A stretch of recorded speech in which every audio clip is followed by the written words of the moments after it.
everyone! Welcome to the What's Up with Onyx Path panel here at Gen Con Online, as you can see in the little box over there. I'm super excited to be here and to be talking to everybody and to be doing this panel that we've been doing for a decade, I guess. Oh, longer than that. Well, What's up with Onyx Path, sir? Onyx Yes. Path. Oh yes, for Onyx Path, yes. An unbroken decade of this panel. Yes. Dixie, How would you do like we me get any to work done? ring us in? Oh, yes, we do need you to ring us in. It's now official. It's now official. Gen Con has started for Onyx Path. So I'm Dixie Cochran. I'm the editor-in-chief at Onyx Path. All of our handles are under here. And with me, of course, is Rich Thomas, Hey, Diao. who's our, director of everything. Founder and creative director. Hello. Yeah. We've got Matthew Dawkins. Hello there. What do you do? Well, I'm a creative strategist, don't you know? It's his strategy hat. He is our captain, apparently. Well, and that means I will be going down with the ship. And now that Eddie's been talking, Eddie? Hi, I'm Eddy Webb. I am the executive producer and one of the in-house developers here at Onyx Path. Yeah, I guess Matthew and I are also still in-house developers. Yeah, I just like well, using the fancier title. No, the fancy I title is guess. great. It's new. It's shiny. Polish it up and wear it proudly. All right, well, Rich, you want to kick us off with who we are, what we do, what's going on here? Okay, well, this is the What's Up with Onyx Path panel. As everyone has mentioned, we've been doing a What's Up with Onyx Path panel for the last decade because this is our 10th year of being in business. 10 years of Onyx Path, and we've been celebrating all year long over in the Onyx Path zone with all kinds of special focuses on the various game lines that we do and sales of various games in those lines. So, like, I think this month it's Scarlands for Yes. this entire month. All the Scarlands PDFs that we have on drive-through will be 10% of what they normally are. 10-year anniversary, 10%. Not 10% off, 90% 10%. off. Like 90% off. Yep. 10% of price. And we have been focusing on a game line each month. We will continue that after this month with other game lines. We've got a list somewhere, and people keep asking, which ones have already been covered. It's out there. You can find it, but yeah, I honestly don't remember which ones we've covered and which ones we haven't at this point. It's been so many. We have so many game Well, we've lines. definitely done Chronicles of Darkness. That was last month. I still remember last month. and that Everything is beyond yes, that? well, I mean, there's enormous support from the Chronicles of Darkness fan base. Lovely community. Lovely seeing that kind of love for their faves, and of course, like, because it's Chronicles, that's like 12 different game lines. Different people like different ones, so we could get in all kinds of discussions going on. It was really energized and a lot of fun. But that does bring up a point, and I do want to go into, because this last month with Chronicles brought up a lot of questions from people. We, as a company, started out with a license for old White Wolf game lines. So we started off with doing 20th anniversary editions of the World of Darkness games, and we've done some 5th edition vampire projects, which we're very proud of and we think are pretty awesome.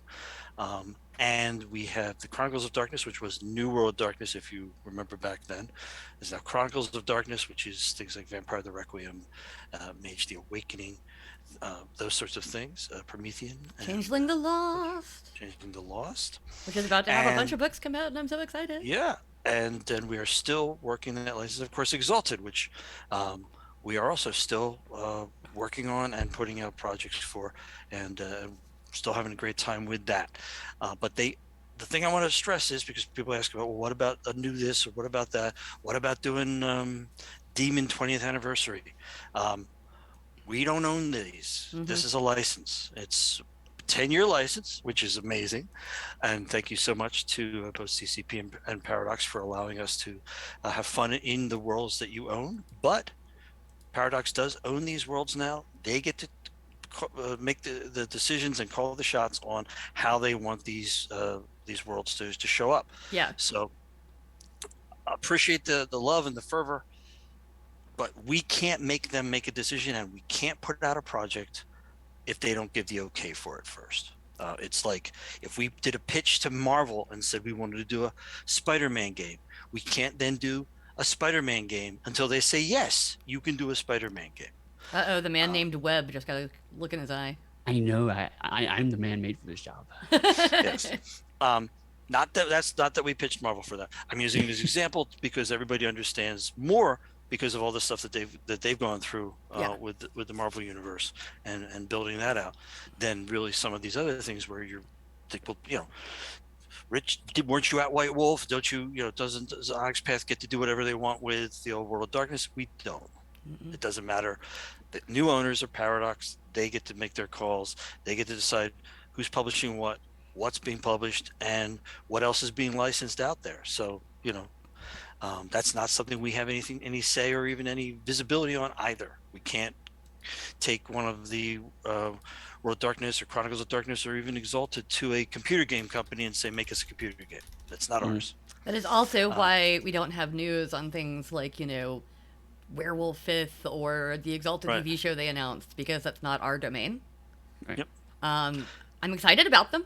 I'm sure they're going to be cool. Yeah, we're looking forward to it. But I don't, I'm just as excited as any other World of Darkness fan, when it comes to some of these things, or any other Exalted fan. I want to see what they do with these things, but as of right now, I'm not involved. So yeah. Now, what we do have, of course, is our own game lines, some of which are familiar from back in the day, and some of which are brand new. We have Scion, second edition, which is just rolling along. We're moving towards Scion God. People are saying, are you going to be able to do some kind of crowdfunding for that before the end of the year? And I can only say, well, there's 5 months left, and we're buying art for the Kickstarter. So There is a greater than 50% chance. Yeah, you mentioned something. A non-zero chance. You said something on the blog the other day, and somebody immediately screen capped the comment and put it in the chat in Scion. They were like, it's happening. But also a lot of really, really fantastic Scion projects are going to be popping their heads out in the next few months. Similarly, we have the Trinity Continuum. The tent poles of Trinity Continuum were the classic Trinity games of Aeon and Aberrant and Adventure, but we have added a fair number of game lines in different eras to that now Continuum versus just 3 games. And in fact, right now we have a Kickstarter for Trinity Continuum Aether, which is the Victorian era. It's super cool, Al. It's super cool. It's got vampires and Martians and werewolves and all kinds of cool shit. Literary characters out the wazoo. They're just all over the place. You can't walk down the street without bumping into somebody you've read about. Why is all that possible, and how does that happen? And why is Sherlock Holmes a fictional character now, but he existed back in Aether? All part of the game. Mm-hmm. It's in there. So and of course we have Scarlands, which is, like I said, we're celebrating this month, and we'll be talking more about in our 5e panel tomorrow. What time is that? Is that the early one? No, that's the later one. The later one, 3 o'clock? I think so. Yep. I'm looking it up right now. And Yes, Let me look in my phone where my it calendar is 3 lives. o'clock for the 5e panel. Right. We'll be talking about that and a couple of the other game lines that we are working on that are 5e based. And that is, of course, the 5th edition of the world's most fantabulously loved and beloved and awesome fantasy game system setting, whatever the hell they call it. But we know what it is, right? And in a lot of ways, Scarlands was always, designed for that. It came out of the Die 20 bubble back in the day, and it has continued as a very devoted fan community, and we love being able to give them new and fun things to play with in the Scarlands, and hopefully they're having fun. They will be having fun this whole month as we focus on it. In addition, the ever and brilliantly popular Pugmire, which created by and developed by Mr. Eddy Webb, is also a 5e. It's a little bit of a variant, but it's a 5e game. Mm-hmm. And Legend Lore, which is a very interesting. What's the pronunciation? Isekai. There we go. Mm. Yeah. Kind of you're a person from our world who goes into a fantasy world, Mm-hmm. and it's based on extremely beloved set of comic book going back, I don't know, 20 years, 30 years. I mean, it's a long-running comic book series with a lot of different incarnations. But the basic idea is, you get to go to that world and you get to play fantasy game. So that's another one of our game lines. Yes, another. And then some that we have started to put into the world ourselves that didn't have any antecedents, and we thought this would be really, really cool. And one of the big ones is they came from a series of games. And those are created by and very often developed by Mr. Matthew Dawkins. Yes. Do you want me to talk about them? I assumed you would, because, like, you do. I was enjoying listeing to you speak, Rich. Absolutely. Okay, well, I'll keep going with my melodious Philadelphia accent. It's rare that you go on a tear, and so, I was I'm feeling a little bit better now, Matthew, after my bout with upper respiratory infection. Well, that's the thing. You want to clean out your pipes occasionally. Oh. Well, I'm glad it's those pipes you're cleaning out. Wow, there is singing on an Onyx Path panel, and it wasn't me.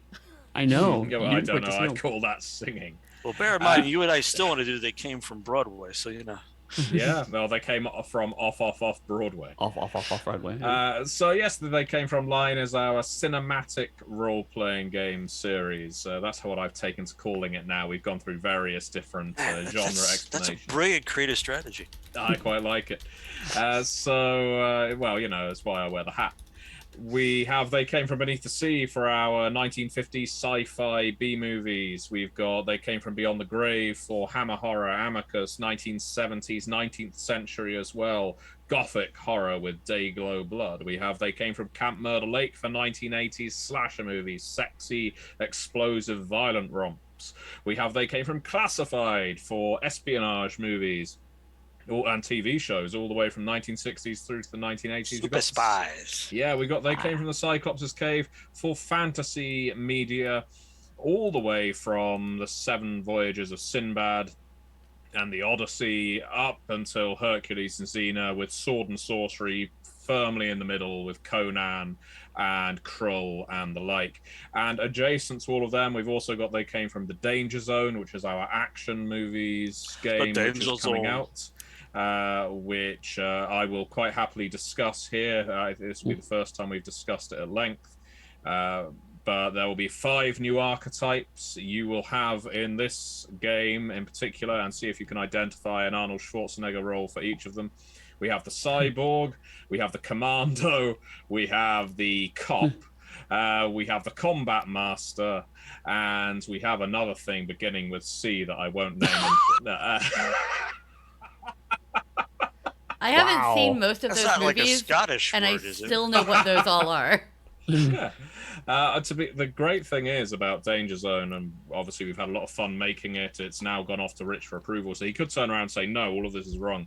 I could have said, now picture Jean-Claude Van Damme in any of these roles, or Sylvester Stallone in any of these roles. A healthy sidebar we've put in this book very early on is, where are all the women? Because a conversation I was having with Dixie earlier in the week, in fact, revolved around the fact that these movies they tend to be lads movies. That's certainly how they were pitched in the 1980s, and things haven't changed that much. Even the ones with like significant women characters, such as Terminator, which, as you know, I just saw last week for the first time, because my whole childhood it was advertised to me as like a robot blowing shit up, which was not a thing that I cared about when I was a child. Terminator 1 you just saw? Yes, I'm watching T2 on Friday. No spoilers. And Sarah Connor, Ripley are obviously magnificent leads. You're gonna love Sarah Connor in the second one. Yay. And yet they stand out almost by virtue of the fact that they are so rare in the genre. And the wonderful thing about role-playing games is you don't have to make every single character Arnold Schwarzenegger. You can make them any gender, any ethnicity, any culture you want.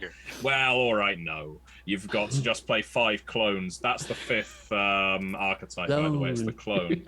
I'm just a clone. Of, if I am not me, then who the hell am I? that's a quote from The Sixth Day, I think. Well, no, Total Recall. Total Recall. Where he isn't a clone, but he is a mind. And he's on Mars. Get your ass to Mars. But I could go With the on. chopper. It's going to be the whole panel. It's just them doing Yeah. Arnold quotes. But anyway, the one thing I wanted to say about They Came From, because, and I've said this a few times in the last week especially, is it's a very healthy line. Mhm. And what I mean by that is we have now released so many books for it, substantive books at that there are now, as of Danger Zone, and with a book that will be coming up later this year to supplement Camp Murder Lake and Beyond the Grave, Mhm. there will be over 40 playable archetypes.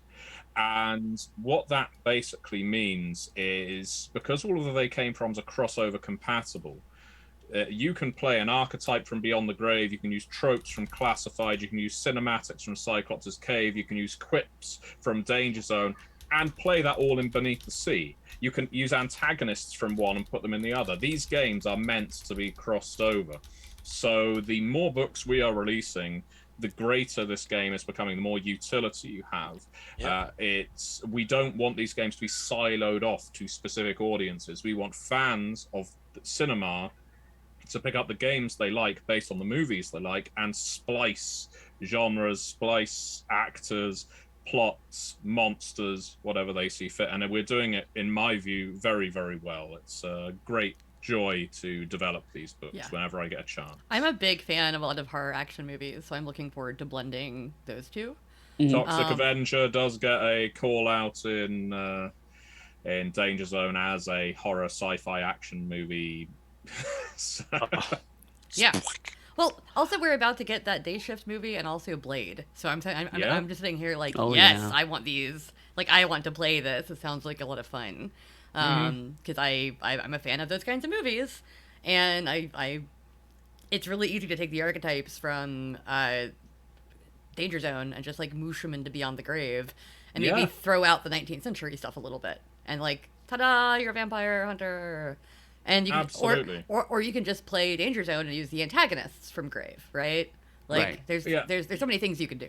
You can use the stunts and cinematics from Danger Zone to make it feel like an action movie, and use the grime and sort of cigarette-stained feel of Beyond the Grave to sort of mix us into a Dirty Harry-like thing. You know what I mean? You can use Classified for that as well, of course. So there's so much crossover possibility that I want people to be aware of. If I'm going to be on a kind of push regarding They Came From going on after Danger Zone, it's to get people merging these games and seeing what they come up with. Yeah. I think if folks want to see a very very lighthearted look at the very basic concepts of They Came From Beneath the Sea, we were fortunate to work out with the gang over at MST3K and the Gizmoplex a series of 4 ads that they run during the new season of MST3K, featuring Jonah and the bots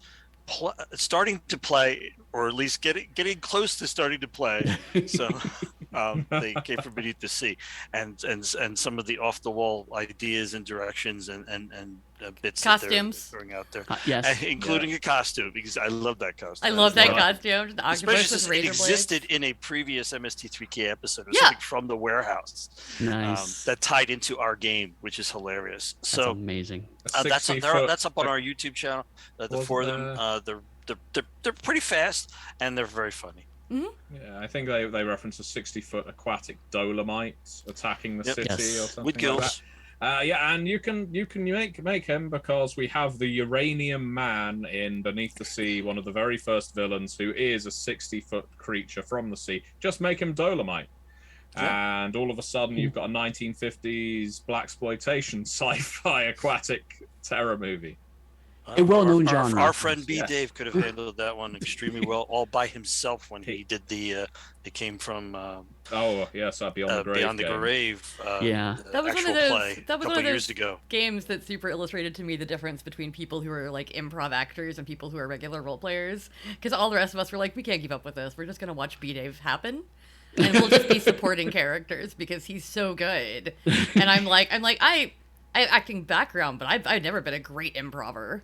So I'm like, I'll just hang out with Rich's character. We're just gonna go over here and do our thing because he's perfect. Like he is a perfect character, and I like. Yeah. I mean, that's the thing is, part of it is we're enjoying all the stuff that he's doing with the character. That we just okay. If we say anything, we might we probably won't derail him because he was on a roll, but I don't want to miss a second. I don't want to be doing my character. I want to watch. Yeah. So, and if people are wondering why we're talking kind of so much about They Came From in this specific panel, it's because Matthew will not be joining us on the Story Path panel tomorrow. Right. And so we won't have as many experts on that one. We will have a Story Path panel tomorrow at 11? At noon. At noon, and we'll be talking about Story Path.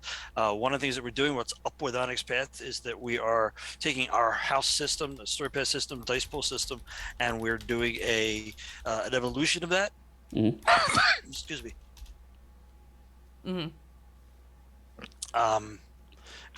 Which we're calling currently Story Path Ultra.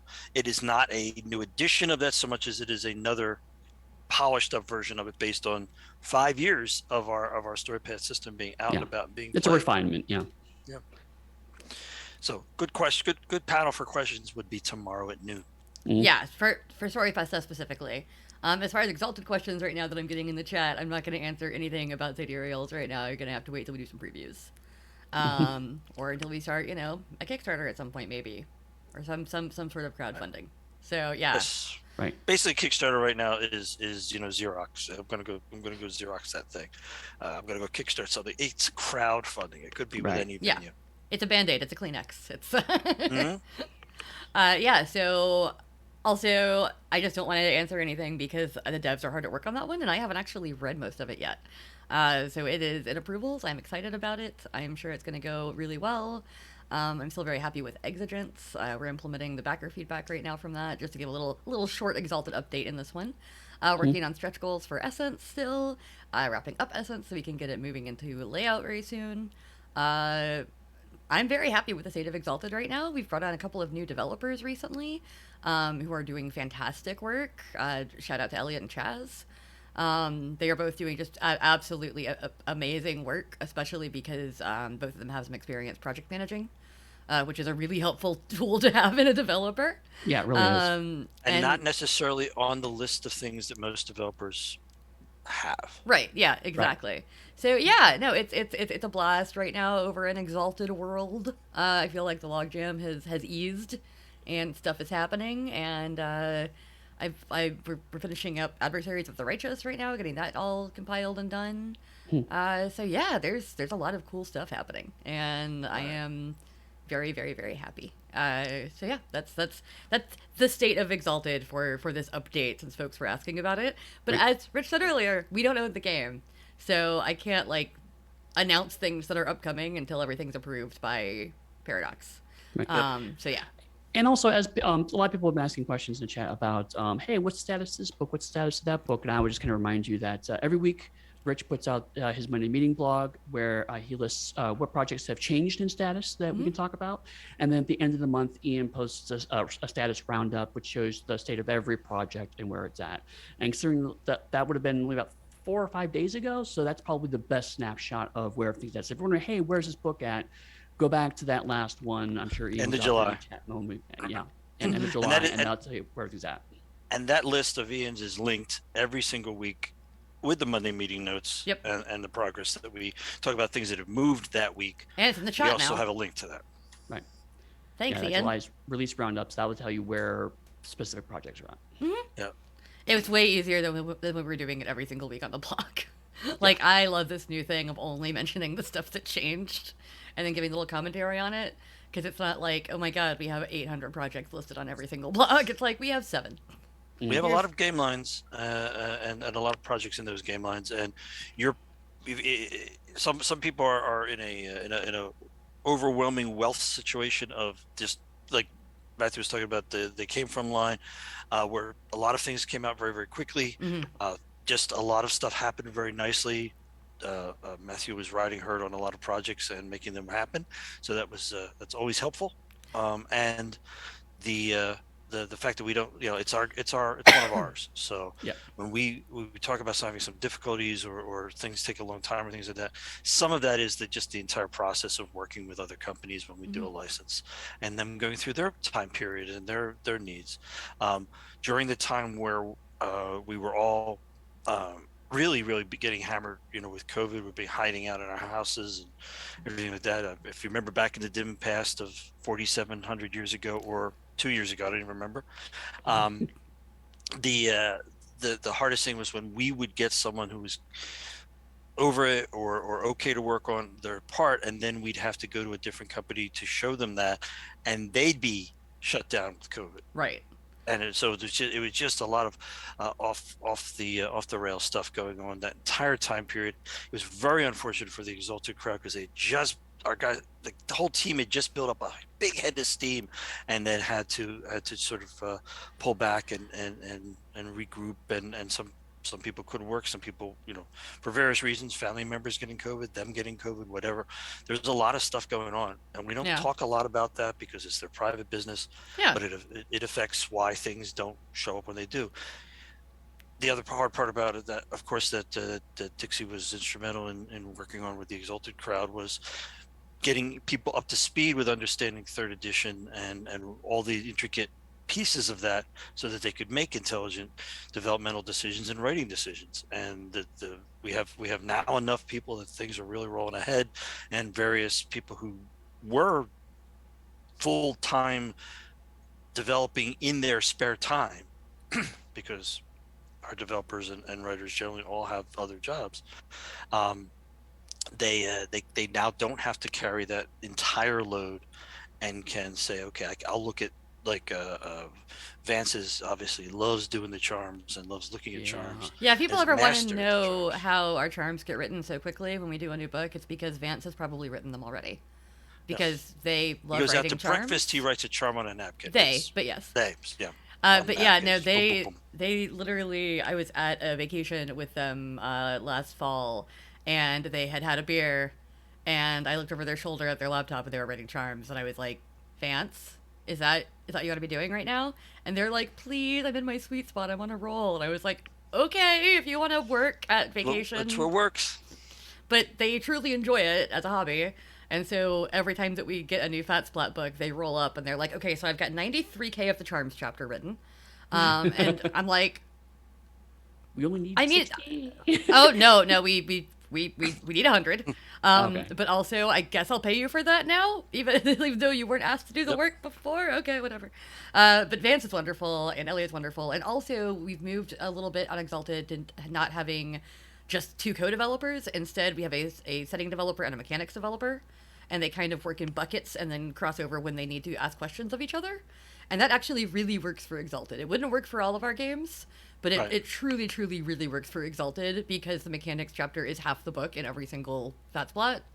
And so having, like, okay, Vance, you just look at mechanics. Elliot, you just look at the English part. Like, y'all figure this out together. Has been really, really good. And love the team. We have a little team Discord where we all talk. And yeah, it's been really good. I am looking forward to what we'll be doing next. Considering But you that. can't talk about it.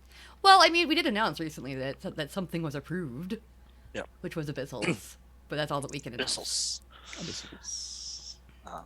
But yeah, and I think that's part of what we've done for 10 years is we continually have refined processes. We found ways to work better. We found certain lines work better with a certain setup amongst developers and writers and other creators, and have continually tried to improve that and make that a better thing while dealing with, the world on fire. Yeah. So Right. it's we don't have the advantage of some of the other game companies where there's a parent company that can back them, or the company itself has other irons on the fire that are like in the computer game industry or things of that nature. Mm-hmm. We do what we do, and we have done it for 10 years. We make tabletop role-playing games and the various things that go along with that. So Absolutely. And then to kind of build on that, like you said, there's been a lot of change over the past couple of years, and one of the reasons why I love working with Onyx Path is that they've always been a very flexible company, always willing to adapt and change. But boy, howdy, we got that pushed in the last couple of years. It was extra funny that it was the year that we were like, okay, we're going to buckle down and we're going to stick to deadlines and we're not going to have any problems. It's going to run super smooth. And then in March, it was like, oh no. Here's the plague. Oh no. Right. And it's like, so about that. But I mean, again, it's we have a pretty good culture of being willing to adapt and pivot when needed be. Right. But related to that, you know, like Rich said, we've had a lot of challenges and struggles. I feel like we're doing a lot better. And that's one of the things that I know as I'm moving into my role as a producer is to try to continue to help out with, is to find not only ways to put out fires, which we've had to do for the past 2 years, has basically just been damage control. We had to be very reactive to situations. Now trying to move to being more proactive and anticipating problems and trying to make sure that we can minimize those problems. Yeah. But like Rich says, every line has its own distinctive challenges, whether it's a licensed line, whether it's you know, a game with a lot of density of lore versus one that's not. One of the reasons why Matthew could do They Came From games, because basically it's the watch these 10 movies, start writing. You know, there's a minimal amount of ramp up that's needed. You know, and a good chunk of the system's already been designed. It's just, here's the widgets that are going to change. Here's how we're going to refine it. Here's the flavor we're going for. Let's fill in the gaps. Doing a new Trinity game involves thinking about how that fits into the overall Trinity continuum, what we want to do with it, how we want things to flow. We have some already plans in place, talking it over with Ian as our content lead. There's a little more that goes on with that. And that's still a game we own, you know? And Scion is, of course, very complex because it's all real world. Right. You know, we have to find the right balance of being respectful and making a fun game, making sure the research is done well. And again, make sure that fits into our overall plans for Scion. And now Scion has a TV show. So, I mean, that doesn't necessarily dictate what we do, but that's the piece that we have to keep in mind as we consider our Scion plans. So there's a lot of times when, like, your favorite game is not moving ahead, but this other game you didn't think about is moving ahead. It's not because we hate your game and we love the other game. It's because some games, it's frictionless. There are very few roadblocks and we can make it go ahead. And sometimes it just hits every single pothole on the road to the exit. Yeah. I always just tell people, like, we move things along as fast as we can. And that's true of everything. Yes, occasionally we have to prioritize something just because of staffing, you know, issues. Like, I don't have 35 editors. I have, you know, a little handful that I work with. And of course, over the past couple weeks, every time that I'm like, oh, editing's getting really light, all of a sudden, Eddy and Matthew would just, like, fire hose books at me for, like, 3 days. And I was like, oh, okay. Most of them are, like, short. I know. I'm just giving you shit. Good for our editors. More freelance. Yeah. But like, yeah, so sometimes we have to make priority calls, especially when we're looking at a Kickstarter or a printing deadline. And that is something that, you know, we are always aware of internally. We're always talking about. We do have that meeting every single Monday where we talk for, you know, 1 to 2 hours generally about the state of things and what's going on. And sometimes it's like, okay, it's time to get the next batch of books to the printers. You know, what's going this time? What's going to have to sit for a minute? Because we can't just fire hose books at the printers. Well, and that's one of the reasons why, even though I know people may at this point, I don't think you should be tired of hearing about it because it's still a problem. But, you know, we mentioned how, you know, we had this issue with COVID and it was tough. And the reason why we keep bringing it up, though, is because it isn't over. Even if our company is pretty much rolling along pretty well, and we're starting to, some of the books that have been delayed, we are popping out now. Is fantastic. We are seeing ramifications of what went on in the industries that we need to get our Kickstarter books out to backers and into stores, the printers, the shippers. It is all a mess. And there are companies, mostly in the board game arena, who are failing because of how things have changed and how prices have skyrocketed in those zones. Yeah, we're talking like big Kickstarters too, and like big games. Like if you look at some of the ones that are having trouble online, they're all like, we're going to literally lose money on this, like to the tune of, you know, hundreds of thousands of dollars if people don't chip in an extra $15-30 or whatever for shipping. And like the whole point of making a board game, I mean, yes, it's for fun, but you're supposed to make some money if you're a company. That's kind of that's what a company does. Yeah. Right. And That's how you so pay you your have to eat, bills. you have to put food on the table. yeah, and so if a board game company is suddenly operating at a loss, that's a huge problem unless they're big enough to cover it, right? Right. Like the only companies that could really operate at a bit of a loss right now would be places like Wizards, and Yeah. Hasbro in general. And I mean, like Rich said, some of the stuff's still going on like today. I mean, shipping costs conservatively. This is like a lowball number. Shipping costs are going up about 300%. Yeah, and as and as some the Andrew places said as in high as chat, 700%. yeah. I mean, so when you're looking at, okay, the best case scenario is your shipping has tripled. That changes a lot of numbers, and again, these are quotes we're talking about now. Companies, printers go out of business. A lot of printers have shut down over the past 2 years, so there's just less printers available. Yeah, between shipping and the paper shortage. Right. Yeah. And there's paper shortage, is a whole nother thing. So I mean, there's entire thing of like, we may check every box to get a book to the done, and then it sits the printer, or it sits the shipper. Yeah. There are a lot of factors that are outside of our control too, and at the end of the day, they point back to COVID. I mean, it's these are all dominoes that fall from the outbreak. So I mean, we're still in a pandemic. We still have to be very careful about our convention appearances. So I bring this up not to be doom and gloom, but to point out that yes, we're making really strong efforts to try to improve our processes. We're doing everything we can to try to get your favorite books out to you, but at the end of the day, there's a lot of factors that we have no control over that may keep things from coming up. So we'd rather make sure they're done well than done on time. Yeah. You don't want to sacrifice the quality just to get it out the door because of some other factor we can't control. Right. Also, I mean, I don't think you're being doom and gloom. I think it's good to be transparent and honest about these issues. If anybody wants to know more about that, honestly, Eddy wrote an extra credits episode that is up on YouTube called An Extinction Level Events for the Industry. And I would definitely go look at that. It has a lot of research that was done by both Eddy and some of the folks at Drive Through that will definitely give you a perspective of what's going on. We're doing fine, obviously, right now. We're all still employed. Years. We're still making books. We've been around for 10 years, exactly. We're able to do a 90% off sale for our 10-year anniversary. So we're doing okay. It just means that things have been weird. It's been challenging, and I think we could probably move away from this at this point. Oh, yeah, totally. Yeah. We don't want to be doom and gloom. Everybody's at Gen Con. Maybe they're watching this, and this is fun. Everything is terrible. And you're there, and you're seeing giant booths and huge displays and amazing projects, and there's beautiful things that are out there, and some real sea changes on the kind of subject matter and the kind of presentations that are out there now that are absolutely beautiful and fantastic. And it's we don't want to be the ones who go, but what's a Debbie Downer? But what about the problem with Right. We just wanted people to understand that this has been a when we say what's up with Onyx Path is kind of a snapshot of all the things that we think about.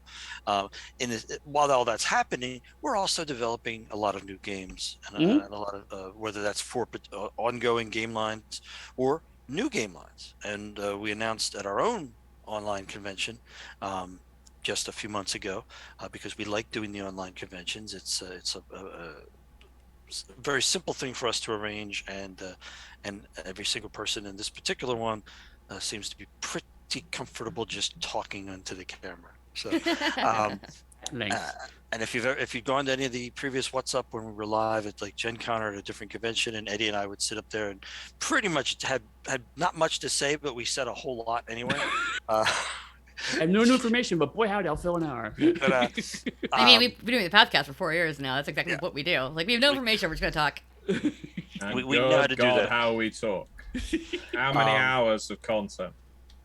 But one of the things we could talk about, look at that segue, Pathcasters, is that we announced a new game line called The World Below, and it is using Storypath Ultra, and it will be a fantasy game line because we believe that Storypath is extremely well suited for a fantasy game. The dice pool system that we used, we think really plays it up. If you play Scion in a particularly fantasy-oriented way, you already know this. If you play They Came from the Cyclops Cave, you really know it because it's obviously the sword and sorcery genre. this is one where we're doing an entire line based on it, and I'm gonna let Mr. Dawkins, who also came up with this one, give a little synopsis of what the world below is. Well, I'll do a little more than that. I mean, the synopsis is it's a subterranean fantasy world. Something calamitous occurred on the surface generations before, driving the current generation's ancestors below the world, as per the name. And now it's a game, a world, a living of survival, exploration, wonders, terrors. The deeper down you go, the more wondrous things become, and the more abnormal and eldritch things become along with it. The fact is, you aren't the only people down here. There are, of course, creatures, monsters, shadows on the wall, but also other people, maybe even people that lived here before your exodus arrived. And as you're digging to survive, it's quite possible you'll run into another band, maybe of survivors, maybe of people that lived here before, maybe of something that wants to eat your face.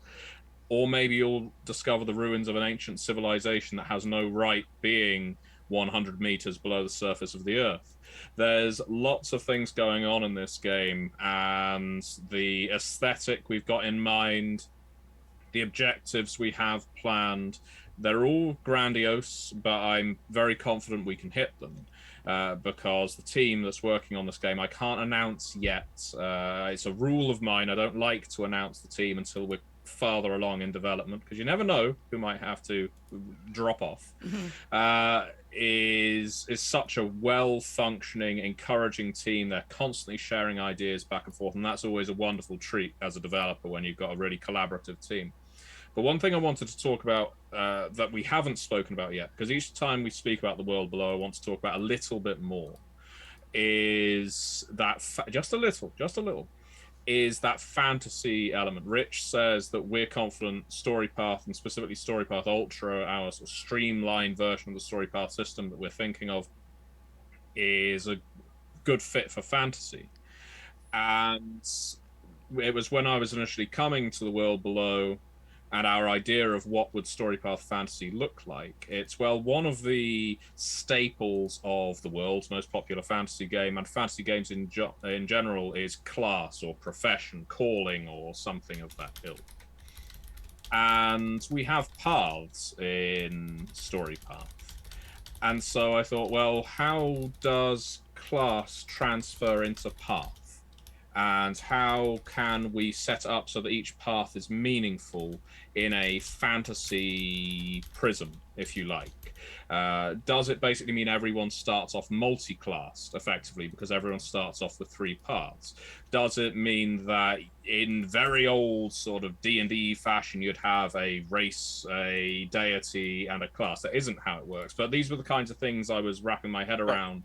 And again, don't want to confirm anything quite yet, because these are still in first drafts, but I think it's interesting to speak about the approach, because what I discovered and what the team have discovered is it is perfectly manageable. In fact, it flourishes under that StoryPath system. The idea of playing fantasy in the traditional dungeon crawling sense and the character building narrative heavy sense, which StoryPath is really strongly catering towards. So it isn't a case of jamming trad fantasy into a modern system or the reverse. In fact, the separate components complement each other immensely.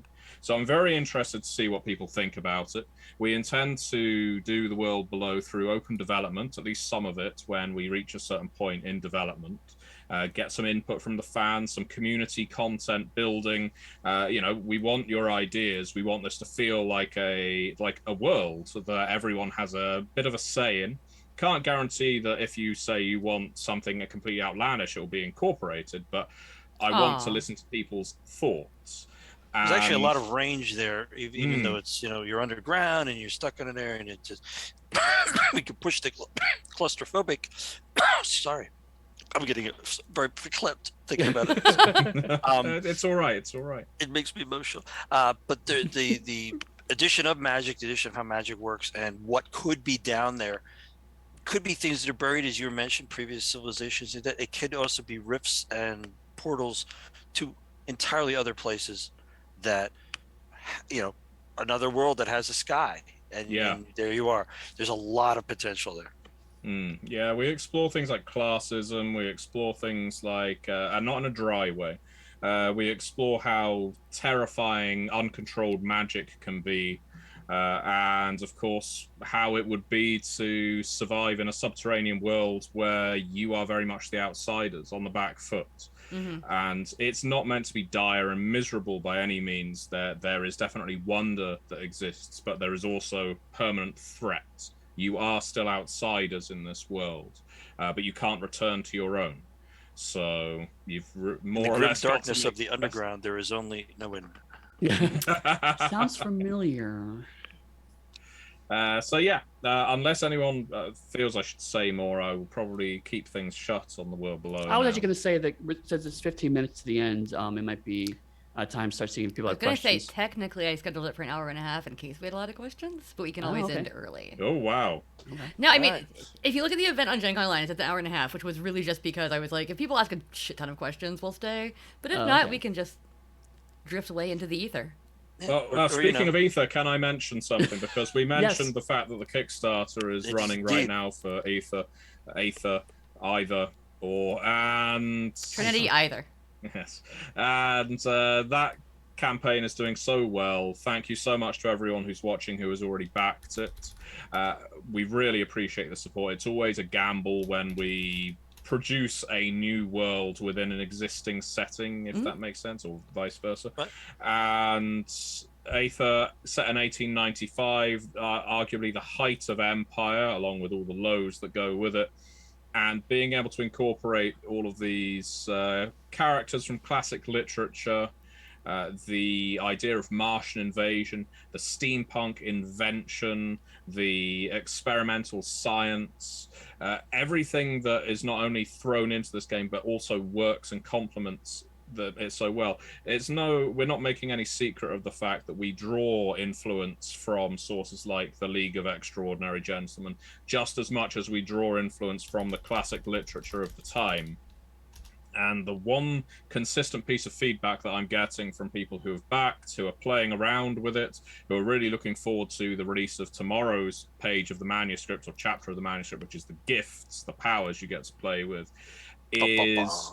that's the one everyone hangs around for. People are just are grabbed by the idea of playing in this setting. It's colourful, it's vivid. The art as well, which we don't compliment enough, is just so striking for this game. It draws everything from that sort of classic, almost wood-etched style that you would often see of the time, lots of charcoals and sketches, which we're posting a lot of public domain stuff on the onyxpath.com on our regular Thursday serial. We had so much fun going through and finding all that artwork too, and figuring out where to put it and how to use it. It's really neat, and I think really adds to the Penny Dreadful feeling of the 6-part serial. Absolutely. Right, which is it's something, if you wanted to just even get a taste of what Trinity Continuum Aether is all about. The serial is fantastic. It is a series of letters and diary entries and things like that, very very much in the mode of Victorian writing, and put together like a Penny Dreadful, and really some fantastic stuff. But I'll give you a really good taste. It is on our website, and the flip side of that is, even if you don't look at that and you're just interested in what we're saying, you can go to the Kickstarter. You could make a minimal pledge. You get the manuscript as it currently exists, which is very close to finished, and you can decide yourself. You can read through it. You can say, "Is this interesting, exciting?" You can read the comments and what other people are thinking about it. Go on our social media. Lots of talk on our Discord about this. Yeah. Every time something drops, the Aether Discord goes nuts, and it is absolutely captured people's imagination. But if you hate it, you read it, you hate it. This is nothing. This is no Space 1889. What the hell? How many times now have I heard this? Just cancel your pledge. and no harm, no foul. We want you to enjoy it. If you don't enjoy it, don't worry about it. Don't back it. Exactly. We also announced Aegis, of course, which is our Coming older up. school one. Yes, it's our ancient history, sci-fi spin. So I mean, it's not a fantasy game. Obviously, we're playing in the ancient world space, and we're using lots of references to mythology and a lot of our concepts of fantasy derived from that. But it's a sci-fi bend on it, so it's in some ways a bit like Pugmire in the sense of there's a science fiction explanation for the fantastical trappings. But Trinity is a sci-fi universe, so it'd be interesting to kind of see how the team pulls that together and presents. Okay, well, they're called gods, but they're actually novas and superheroes, and how does that kind of interact with the game itself? And this strange mystical artifact that Who were those beings back then? Yeah, that right, have come down to us through the various worlds as in myths and stories and ancient documents. What was that all about, right? Trinity Continuum has one spin on it, Scion has another. It's there's a lot of room there. Yeah, right, exactly. So that's why we can have a game like Scion and Aegis and Cyclops' Cave, and they're all distinct because they're all looking at it from a different lens, different perspective. We can have Victorian, Mage, and Aether because they're all looking at the same material but giving a very strongly different slant, so you can get a whole different perspective on things. Oh yeah, definitely. They're very different worlds that happen to be in the same time period. But the world of Mage the Ascension is not the world of Trinity, etc., etc. Right. I'm super excited for that one. I'm still excited for Anima coming up. I'm just wiggling about Anima. Working on that. Every time I see like new art for it or whatever, I'm like, Anima art. Yeah, we have. We have, and that's another point. Is like we have a lot of new stuff coming for Trinity. I mean, one of the things I know Rich talked about when we first formed Onyx Path was like, yes, some of it's going to be let's update these classic games that were made back in White Wolf days, but these are ours now, and we're doing whole new things with it. And so, there was never Assassins, there was never a cyberpunk game, there was never a Greek or ancient history game, there was never the Victorian age game. This is all new to us, and it's our own take and spin on it. So it's really exciting to see us now hitting that next stage of something that's completely and distinctly Onyx Path. Yeah. I'm also just shout out to Rich. I'm also just a big fan of all the covers, which you lovingly put together the sketches for. And every single cover astounds me, and I find little details in it. I love when you do the cover breakdown posts on the blog. Yeah, so same. I can see every little cool piece that you were putting in there. Because I've even though I have been an artist off and on, I have never done big group things like that or big composites. I've mostly done single or double character kind of pictures, and that's really cool to see just how those come together. Same with how the Scion symbols come together. I think with both of those things are really really cool to see a little peek behind the curtain on. With the Aether cover. If folks get a chance, you can go check it out on the Kickstarter because it's one of the pieces that are up there, obviously, for the book mock-up. If you can zoom in, I'm not sure you can, but if you can zoom in behind the vampires, and there's a bunch of vampires on the cover of Aether, there's a whole graveyard scene, and there's bats. And one of the bats, I just did a throwaway line. I just circled, because when I doodled the bats in, one of the bat heads looked more human. So I just did a little arrow to that for the cover artist and said, make sure little human face is on bat. And it's right in there, and it's really, really, it just tickles me every time I see it. Well, now I have to go look at this right now. You've seen some of the old Universal monster things where they were just started to play around with special effects and stuff like that. And there's at least one where as Dracula changes or one of the vampires changes, the face kind of is more of a human face when it turns into the bat. It's also almost a bit of a nod to what we do in the Shadows, because there's that one character who can turn into animals but never gets the face right. Right. And I'm he's like a cat with a terrifying human vampire face. Yes. And as many nods to what we could do in the Shadows as we could put in there, the better, I say. I mean, anytime I can reference the show or the movie, I'm very happy to do so. Absolutely. Swear. And of course, Lovecraft did a rat with a human face as well. What was his name? Brown Jenkins. if I recall. I've just laid that out. I just put that character into Masks of the Mythos. There you go. Very cool. Like for us, Scion, Mask of the Mythos. It's the adding the Cthulhu mythos into the Scion game if you so choose. It's an option for including a very different kind of set of godlike beings. Yeah, no, we got that and Dragon coming out, which we can also talk about more at the Story Path Q&A tomorrow. Yeah. We have to call it a Story Path Q&A. It's a Story Path panel, but you're welcome to ask questions, just like all of our panels. Right. As always, we will talk. Right. Nas? If you don't have cues, we will make cues. Like, there's a reason our meetings often run to 2 hours, because we're happy to talk to each other. I haven't really seen any big questions. Aside from people just being curious about things such as ages, which you will see. Right. Well, let's open the floodgates and say, if you've got questions, submit within the next 5 minutes, or we're out of We're here. going to go to the bar. Yeah, Matthew wants to go to the bar, so I actually recorded myself saying that earlier for one of our upcoming podcasts. One of my family members, they got these little 10-ounce cans, but they're actually pre-made cocktails. Oh, I love those. Yeah. And they're actually really good, yeah. So, I mean, I'm actually going to go to... So what kind of cocktails are there? There's like an old-fashioned, there's a vodka martini, there's bee's knees, which is kind of a honey. I love bee's knees. I get these little bottled ones at my local liquor store that have 3 or 4 drinks in them a piece, essentially. And they're the brand that makes multiple the bottles or one bottle with 3 drinks. One bottle has 3 or 4 drinks in it because there's a 4-ounce cocktail. And they actually have partnered with major brands, so you could get a Glenfiddich Manhattan or Bullet Old Fashioned or whatever. So you know what the liquor in there is. You're not talking about a vodka martini on top of a hurricane. No, just shake it all up. No, I am talking about a bottle with 4 servings of a Glenfiddich Manhattan in it. Gotcha. Can you imagine James Bond walking up to a bar and saying? Vodka martini, shaken not stirred, and the barman just gets this can out. Shh, there you go, mate. What the fuck is this? Not what I was expecting. Smack.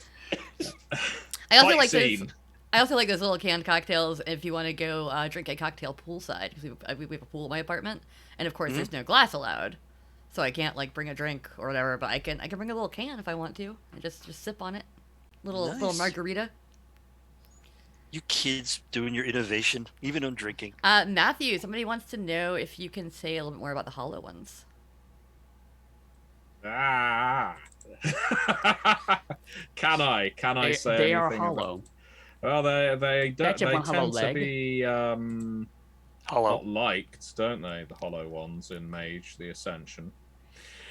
So what have we got for the hollow ones? Well, I can tell you this. This is in the upcoming Forbidden and Forgotten orders. I always forget the order of that book title. Book title very often is a curse. Yes, because we strive for alliteration and assonance, and what that results in is forgetfulness. And so, yes, the hollow ones are one of the many crafts, if you can style the hollow ones as a craft, in this Mage the Ascension book, which was funded by the Law of the Traditions Kickstarter. And you can still, I think, back Law of the Traditions on backer kits for a limited time. I understand. I'm pretty certain you can. That sounds right. Ian's probably going to link it in the chat in a second, because Ian's been on this entire panel.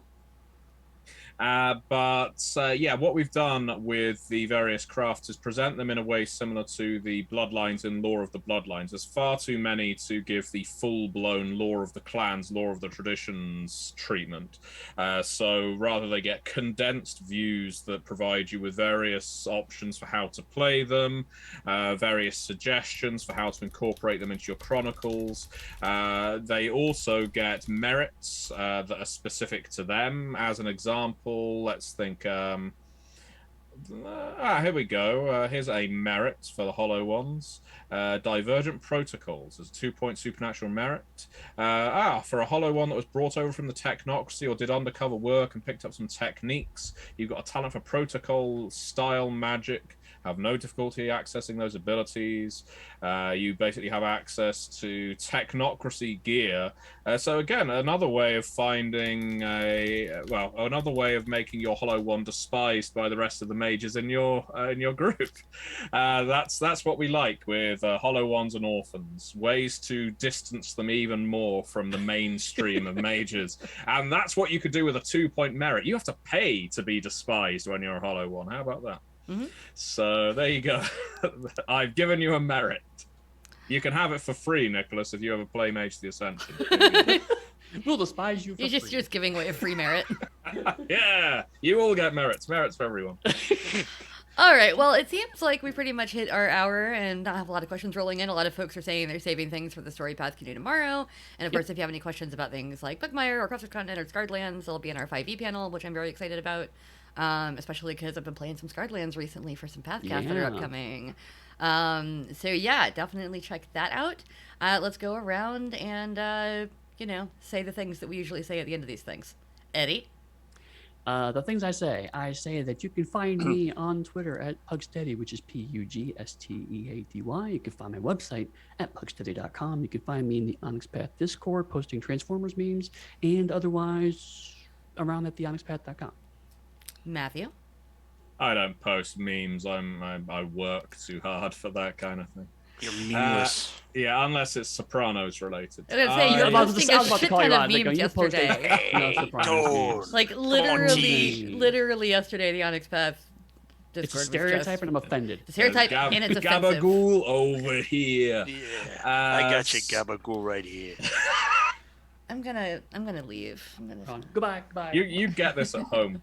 I do. That's why I don't want it right now. So you can find me on MatthewDawkins.com, where you can find my full list of credits. And what's more, if you click on any of the books through those credits to purchase them, you may well even find them at discounts. But so what's more, you can also find me on Twitter at DawkinsMP. So you can engage with all of my tweets. Some of them are related to the RPG industry. Some of them are definitely not. And I also frequent the Onyx Path Discord, where right now I'm spending most of my time They Came From and Aether channels, but I do hover around all over the place like a pesky mosquito, draining people's enthusiasm for our games and injecting it in other people. There you go. Rich. Okay. So Matthew's his own little vector for disease. Patient zero.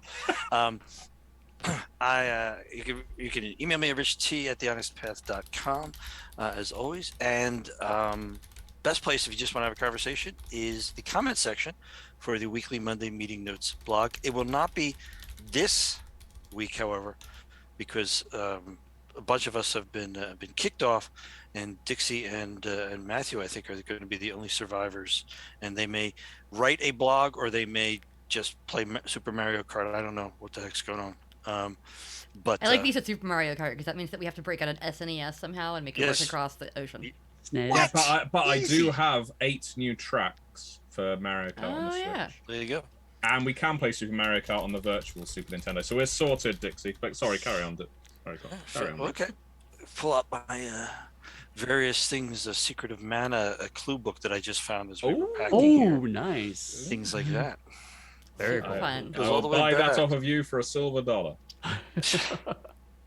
Actually, all those things go back to the original owner who wants them in her new house, my daughter. So whatever. Yeah, I was like, all right, fine. You brought her into this world. Nostalgia. I don't understand it. But yeah, I think with that, Dixie, did you do your thing? No. Please. I got to do the bell, and I want to do the bell. Okay. I'm Dixie Cochran. You can find me at Dixie Cyanide on pretty much all social media. I'm on the Onyx Path Discord all the time, except for during these panels, because otherwise my Discord pings will be making sounds, and that would be a whole thing. Past that, yeah, right. That's just what you want to hear while we're gonna panel. Don't want a whole thing. Ding. But yeah, you can find me all over the place, hanging out. And I will be not at the Story Path Q&A tomorrow, because that's not my forte. We're gonna have Danielle Lozon, but I will be back for the 5e panel, also with Rich and Eddie. And Rich and Eddie are gonna be on everything because why not? That's what we do at Gen Con. Yeah. Yes. And good panels. Go ahead, Rich, and play us out. All right, folks. Well, thanks everybody for checking in on us and for hearing what's up with the Onyx Path. And now we are, as Dennis Murray say, out of here. Many worlds, 10 years, one path.